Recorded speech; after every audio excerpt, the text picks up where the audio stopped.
কিতা মিয়া, যেদিনও আয় ওই দিনও দেখি কুর কাছে সাজাই লইয়া বইয়া থাকো। একদিন তো চুল কাটতে দেখলাম না।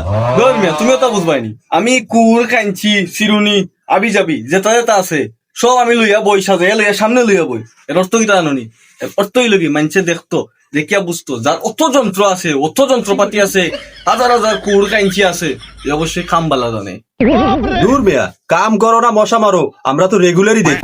মিয়া তুমি তো আস্তাবাদ মিয়া, তুমি তো একটা প্রাণী, এটা মহৎ প্রাণী যে রক্ত আদান প্রদান করে। তোমার রক্ত নিয়ে আরে ঘুরে দেয়, আমার রক্ত নিয়ে আরে ঘুরে দেয়, ওগুলো অপমান করলা। তোমার চুল দাইলাম পয়, মশার কি হয় না? মশা আয় চুল দাঁড়ি কাটতো, তো আমি হালকা মনে আস্তে আস্তে কাঞ্চির আগে দিয়ে হালকা করে ছাটিয়া দিই।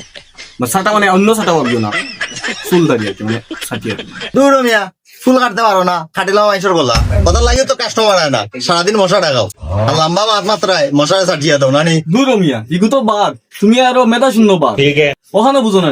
আমি খালি একটা প্রবাদ বাক্য করে পূর্ণতা দিলাম, অকর্মা নাপিতের দামা বড়া কুল।